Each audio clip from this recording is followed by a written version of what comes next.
United States has a very clear and well-known law, many people have probably heard of it, which states that prison staff are absolutely forbidden from having romantic relationships with inmates. If discovered, the consequence can be immediate dismissal at the least, or in more serious cases, a lifetime ban from working at any prison in the entire country. Simply put, any romantic involvement between a prison guard and an inmate is completely prohibited. But love is love. When true feelings come along, even the most rational people, like a prison staff member, can lose their reason. And from there, a daring story of bending the rules unfolded. A love-driven escape that shook the entire United States, ending with a controversial conclusion that kept people talking nonstop. So what happened when a female prison guard fell for one of the most dangerous inmates? The story began in Alabama, USA in 2012. At that time, a man was brought to court for assaulting his own brother. Not only that, the case also involved illegal drugs. As a result, he was sentenced to 3 years in prison. His name was Casey White. Casey was born in 1983, stood nearly 6 feet 7 inches tall, and weighed up to 150 kilograms. Definitely a not to be messed with kind of physique, far beyond the average American. Surprisingly, as a child, Casey was a very good boy, well-liked by neighbors for being helpful, caring, and always looking out for others. But then, when he turned 18, everything started to change, and the cause was love. Casey was naturally an emotional and somewhat naive person, so whenever he loved someone, he loved wholeheartedly. Unfortunately, almost every relationship ended with him being used and betrayed. Casey's romances all ended in bitterness, leaving him lost, sinking into feelings of frustration and despair. At that time, a group of young people living near Casey showed up and invited him to hang out and drink. At first, it was really fun, but Casey didn't realize that these people were actually a gang of partygoers and drug addicts trying to pull him down the wrong path. Just as predicted, Casey, once a gentle soul, gradually started sliding down with the bad crowd. He began partying, hanging out, and even got involved with drugs. The consequence was that Casey developed schizophrenia and bipolar disorder. These illnesses caused him to have uncontrollable actions and thoughts. Then the worst happened. He got into a violent fight and seriously injured his own brother, which led to a 3-year prison sentence. But this was still not the end for Casey. Few people knew that at the time of his sentencing, Casey still had a girlfriend. He believed she would wait for him during those 3 years, but life wasn't so kind. Not only did she not wait, she took the initiative to break up with him right after he was arrested. As a hopeless romantic, Casey couldn't accept it. From inside prison, he kept trying to call her, begging her not to leave him and asking her to wait. But in response, the ex-girlfriend bluntly told him that she had someone new and asked Casey to stop bothering her. Hearing that, Casey exploded. The anger and pain drove him to vow that once he got out of prison, he would make that girl and her new boyfriend pay the price. In 2015, after serving 3 years in prison, Casey was released. This was the moment he had been waiting for all along, to carry out his plan to get revenge on his ex-girlfriend. And right at 10:15 p.m. on the evening of December 1st, 2015, Casey quietly showed up at her house carrying 2 weapons. At that moment, the ex-girlfriend was sitting at home watching TV, completely unaware of what was about to happen. 2 friends were watching with her. Suddenly, the door was kicked open. Everyone jumped in shock. Then Casey, tall and imposing with a cold expression, stepped inside, holding weapons in his hands. The ex-girlfriend was stunned to recognize him. Before anyone could react, Casey started aiming his weapons at all 3 and fired repeatedly. Gunshots rang out, and in the chaos, the girl's beloved dog, terrified, was hit by a bullet and collapsed on the spot. All 3 people in the house panicked and desperately ran to the bathroom, locking the door behind them. Casey flew into a rage and kicked the door open, but luckily, they managed to escape through a neighbor's house. Casey couldn't get to his ex-girlfriend as he had planned, so in frustration and anger, he grabbed his weapons and fled the scene. Casey ran about 3 kilometers before spotting a car parked by the roadside. Without hesitation, he used his weapons to threaten the driver, hijacked the car along with some cash, and drove straight back to Alabama. But to avoid leaving a trail, Casey abandoned that car in the middle of the road. The problem was, without a vehicle now, he had to find another way to get one. This time, he targeted a truck. When Casey approached and pointed the gun at the woman sitting inside the vehicle to force her out, surprisingly, she refused to give in. Casey was confused, unsure how to handle the situation, and in a moment of losing control, he fired inside the car, injuring her. In the end, she had to hand over the vehicle to save her life. But after hijacking the truck, Casey panicked. He was truly shaken, realizing he had just hurt an innocent person.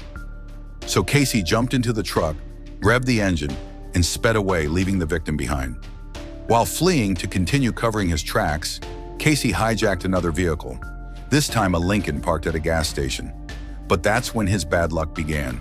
As soon as he drove off, speeding at 160 kilometers per hour, he was spotted by the police. The chase began, and Casey was arrested shortly afterward. The irony is, Casey originally intended to find his ex-girlfriend for revenge. But in the end, the people he harmed were all innocent bystanders. At the 2016 trial, Casey was charged with multiple crimes: attempted murder of innocent people, unlawful entry, robbery, and especially animal cruelty. With all those charges, Casey was sentenced to 75 years in prison. That means if he lives long enough, he'll be over 100 years old by the time he's released. Essentially a life sentence. But that wasn't Casey's final trial yet. After the 2016 trial, Casey continued serving his sentence at Donaldson Prison. Then, in August 2020, because authorities needed to investigate some old details of the case, Casey was transferred to Lauderdale Prison for the court proceedings, just a few kilometers away.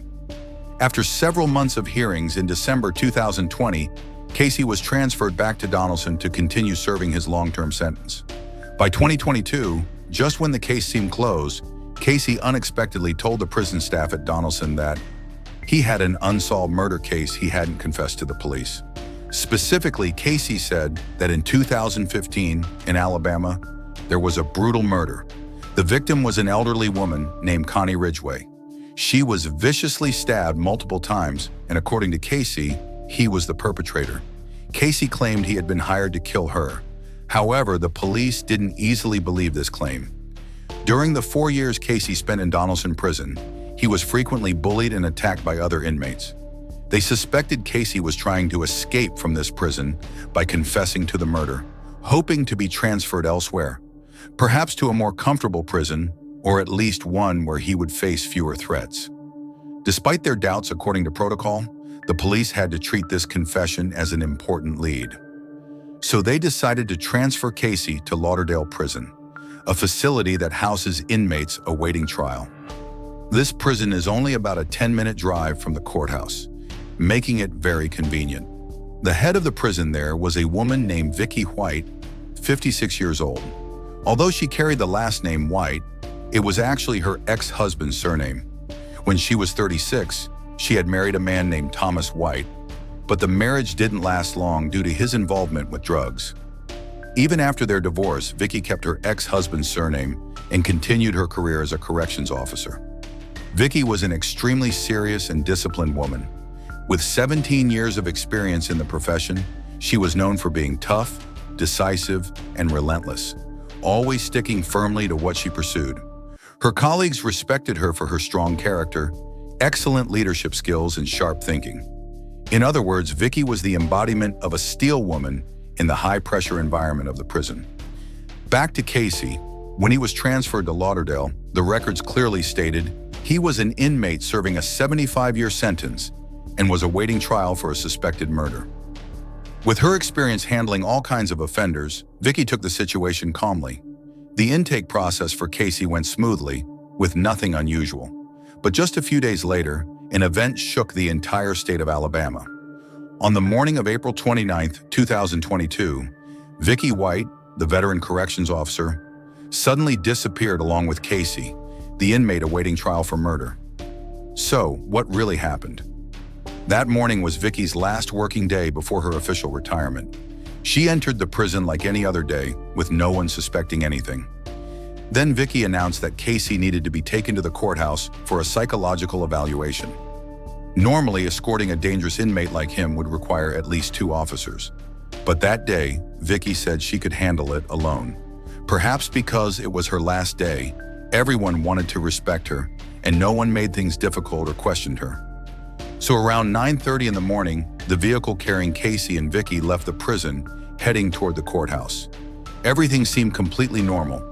But then 10 o'clock, 11 o'clock, and even 3 o'clock in the afternoon, Casey still hadn't arrived at the courthouse, while the drive from the prison to the courthouse took only about 10 minutes.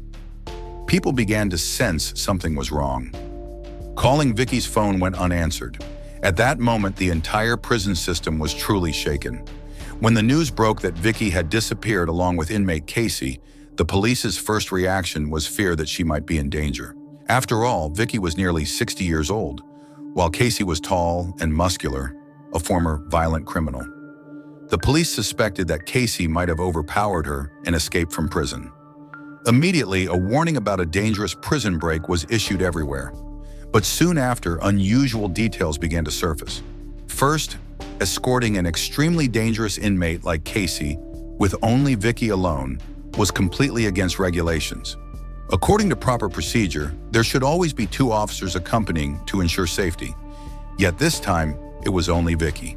Second, from the accounts of inmates who had shared a cell with Casey, the police learned that the relationship between Vicky and Casey was far from ordinary. Many inmates said they noticed something strange between the two, unusual glances, and how Vicky cared for Casey more than the other prisoners. Often, her tone with Casey was gentle and attentive, taking care of everything from his meals to his sleep. This raised serious questions for the police. At this point, the investigation officially took a new direction. Had Vicky helped Casey escape from prison? To clarify all suspicions, the police contacted Marty Keeley, the director of the Bay Area Task Force, to get involved. They began questioning Vicky's colleagues. Everyone was stunned by her disappearance. They recounted that it was Vicky herself who requested to escort Casey alone, and since it was her last working day before retirement, and given her tough and respected nature, no one doubted her. But then an important clue emerged. A close colleague of Vicky revealed that on the morning of the incident, Vicky called him and said she was at a sporting goods store in the city of Florence, asking him to pick her up because she had accidentally left her keys in the car. It sounded strange since Vicky was known to be very careful. Despite the oddity, the colleagues still went to pick her up as promised. The investigation team immediately went to the parking lot of the sporting goods store. There they found Vicky's patrol car, the very vehicle she used that morning to take Casey out of the prison. But no one was inside.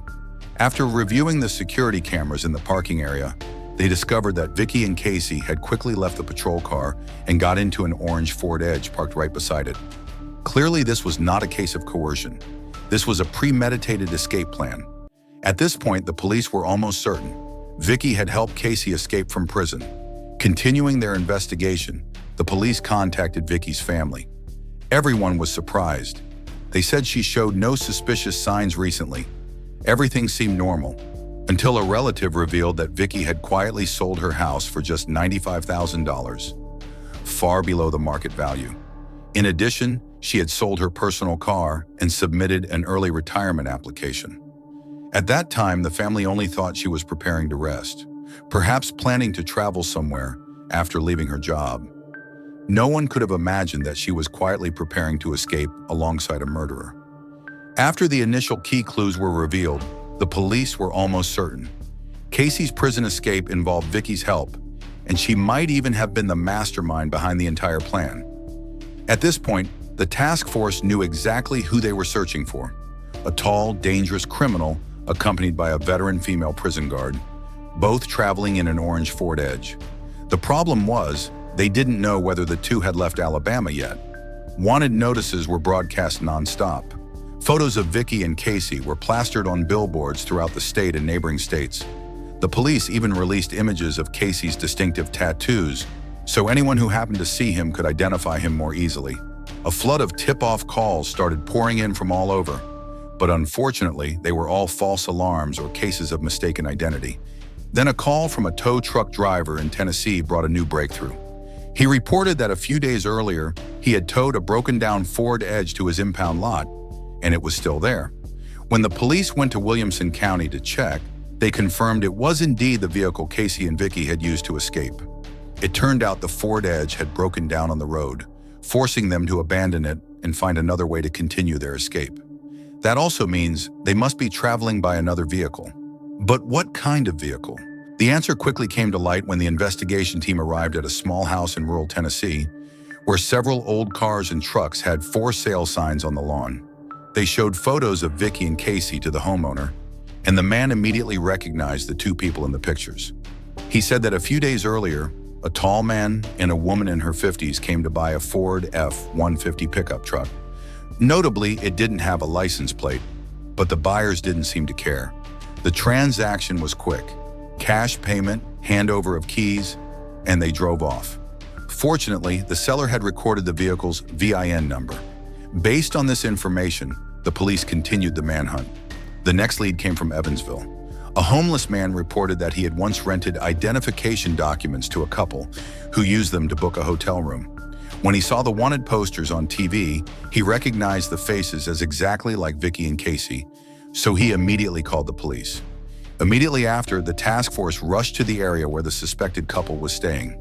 However, once again, Vicky and Casey managed to escape. By this time, they had been on the run for 11 days. Just when it seemed like all leads had run dry, on May 9, 2022, the police suddenly received a call from a car wash manager in Indiana. He reported that a suspicious-looking pickup truck, matching the description of the vehicle the police were searching for, had just been washed at his shop. Strangely, the truck was abandoned and no one came to claim it. Immediately, Keeley's team rushed to inspect. Based on the VIN number, they confirmed that this was the exact F-150 truck Casey and Vicky had bought to escape. The task force then split up to check motels, parking lots, and restaurants around the area. And this time, the manhunt that lasted nearly 2 weeks finally came to an end. A group of police officers spotted Casey and Vicky outside a motel, getting ready to leave in a Cadillac. Vicky was wearing a wig and dressed plainly. As the pair got into the car and drove off, the police immediately started tailing them. But very quickly, Casey and Vicky realized they were being followed. The Cadillac sped wildly down the highway, with the police car closely tailing behind.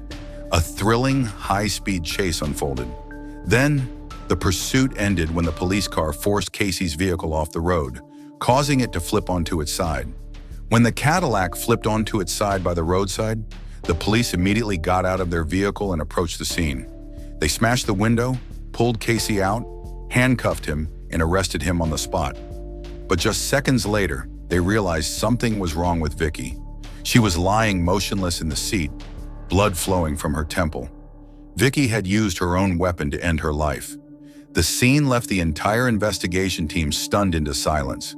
Casey screamed and cried desperately, begging the police to save his wife. Vicky was rushed to the hospital, but it was too late. She didn't survive. The case quickly shocked the entire nation. But what Casey confessed after being caught truly left everyone stunned. It turned out to be a love story. According to Casey, the first time he met Vicky was in August 2020 when he was transferred to Lauderdale Prison. At that time, a criminal with a long record developed feelings for a model prison guard, and those feelings were returned. Afterward, even though Casey was transferred back to the more secure Donaldson prison, Vicky didn't cut off contact. She kept finding reasons, handling paperwork, conducting interviews, or citing case-related matters, to call Casey. The result? 949 calls over more than a year. It was a forbidden relationship, but they didn't stop. Even more, according to Casey, the 2015 murder case he confessed to was actually a pretext fabricated by Vicky to get him transferred back to Lauderdale Prison, where security was more lax. It was Vicky who planned the escape, arranging everything from the getaway vehicle and money to clothes. She took care of it all. Every step was carefully calculated. Things only started to spiral out of control when the police launched an intense manhunt. They had to switch vehicles 3 times and constantly change routes to avoid being tracked. But then, a small slip-up while getting the car washed accidentally exposed Casey, and that's when the tense chase began. When cornered and chased to the brink, Casey said they had once considered a final showdown with the police. But in the end, Realizing it was hopeless, Vicky chose to end her own life rather than be caught alive. As for Casey, he returned to prison with handcuffs on his wrists and a heart torn apart. That's a question a lot of people keep asking. How come none of the prison staff noticed the relationship between Vicky and Casey all that time? Especially when the inmates seem to know about it quite clearly? No one has a clear answer to that question. But one thing people are almost certain of: Vicky truly loved Casey, and Casey felt the same way. Inside the prison, Casey called Vicky his wife without any hesitation. He told his mother that no one had ever loved him the way Vicky did. Throughout all his years of crime, it was the first time he truly felt what real love meant. But that love didn't have a happy ending. Casey faced a 75-year sentence with almost no chance of freedom.